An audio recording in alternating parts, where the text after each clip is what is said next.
મતક્ષેત્રમાં આવતા નર્મદા જિલ્લાના સાગબારા તાલુકાના ચોપડવાવ ગામ ખાતે એકલવ્ય મોડેલ સ્કૂલનું ખાતમુહૂર્તનો કાર્યક્રમ થયો।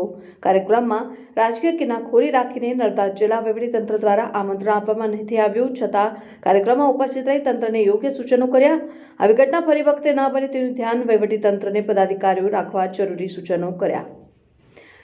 ધારાસભ્ય ચૈતર વસાવા નર્મદા જિલ્લાના વહીવટીતંત્ર દ્વારા આમંત્રણ આપવામાં નથી આવ્યું। બેઠા છો, સાંસદ સાહેબ પણ છે। સાહેબ, આટલો મોટો મારા વિસ્તારમાં કાર્યક્રમ છે, કલેક્ટર સાહેબ, પ્રાંત સાહેબ અને પ્રાયોજનાજી શર્માજી, હું અહીંનો ધારાસભ્ય છું ભાઈ। મને કેમ કોઈ ફોન બી નહીં કર્યો, પત્રિકા નહીં, જાણ નહીં, ખુલાસો કરો। હું ધારાસભ્ય છું ભાઈ, આ મારું અપમાન નથી, મારી જનતાનું અપમાન છે। આ મારું અપમાન નથી, મને કોઈ કાર્યક્રમનો મોહતાજ નથી। મને પત્રિકામાં નામ આવે, મારી તકતીમાં નામ આવે તો જ ચૈતર વસાવા આવે એવું નથી। ચૈતર વસાવા નામ માટે હું નથી આવતો। મારા જનતાને મારા સરપંચે કીધું કે આટલો મોટો કાર્યક્રમ છે શિક્ષણનો, સાહેબ તમારે આવવું પડશે, એટલે મેં આવ્યો છું। અને કલેક્ટર સાહેબ, તમારી જવાબદારી છે, તમે વહીવટ છો, તમે મને ફોન કરીને જણાવો ને કાર્યક્રમ છે। મંત્રી સાહેબ ગાંધીનગરથી આવે છે, કઈ તકલીફ છે અમારાથી તમને? પ્રાયોજનાજી શર્માજી, તકલીફ હે આપકો? તો કેમ ભાઈ તમે અમને જાણ નથી કરતા, કેમ આમંત્રણ નથી આપતા? તમારું વહીવટી તંત્ર હું ધંધા કરે છે ને બધું ખબર છે। હમણાં મોદી સાહેબ આવ્યા હતા, ખર્ચો થાય ભાઈ, 8-10 કરોડ રૂપિયાનો ખર્ચો થાય। તમે દેવ મોગરામાં ડેકોરેશન માટે કલેક્ટર સાહેબ 16 કરોડ રૂપિયાનો અમારા આદિજાતિ બજેટમાં ખર્ચો પાડ્યો છે। તમે ત્યાં મોદી સાહેબના મંડપના સ્ટેજ માટે 15 કરોડના ખર્ચા કર્યા છે। ટોયલેટ, મોબાઈલ ટોયલેટ માટે 2,40,000નો 2 કરોડ ને 40 લાખના તમે ખર્ચા પાડ્યા છે। નાસ્તા માટે 2 કરોડ ખર્ચા પાડ્યા છે। તમે ડોમ માટે 2 કરોડ ખર્ચા પાડ્યા, ચા માટે 2 કરોડ ખર્ચા પાડ્યા, બસ માટે 2 કરોડ ને 71 લાખ રૂપિયાનો ખર્ચો પાડ્યો। કેમ? અમે સવાલ પૂછીએ એટલે તમને નડીએ છે? તમારા મનમાં ધુમાડો હોય તો કાઢી નાખજો ભાઈ, બરાબર છે? આ જનતાના ટેક્સના પગારે આપણે બધા છે। આ જનતાના ટેક્સનો પગાર મને પણ મળે છે, તમને પણ। કલેક્ટરથી તલાટીથી લઈને કલેક્ટર સુધીના બધા તમે નોકર છો, અમે બધા સેવક છે। આ લોકોએ જે પણ કે અમે પ્રતિનિધિ છે, અમને અધિકારો આપ્યા છે, તમે અમને કેમ અહીંયા બોલાવ્યા નથી?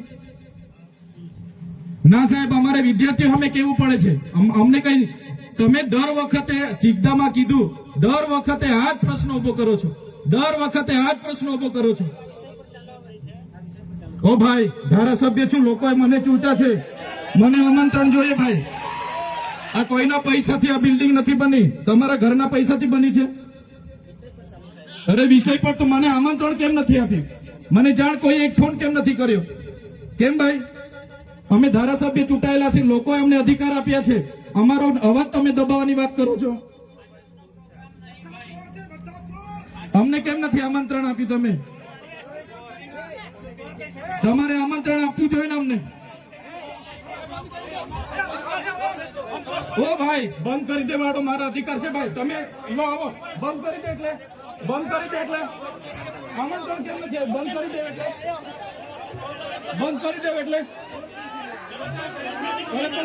દો એટલે આમંત્રણ આપવું જોઈએ ને તમારે।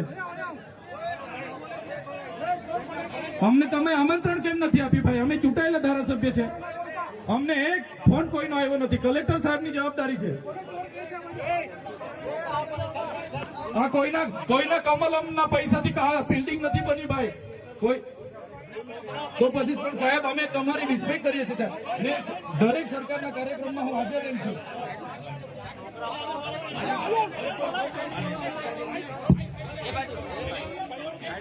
ભારત ભાઈ ચલો શાંતિથી બેસી જાઓ, બધા બેસી જાઓ।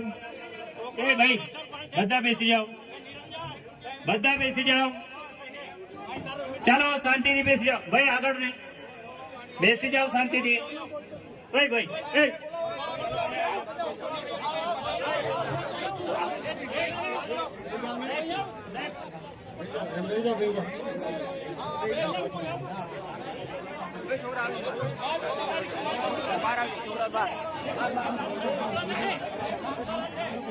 ભાઈ ચાલો ભાઈ, પોલીસ ડિપાર્ટમેન્ટ સાઈડ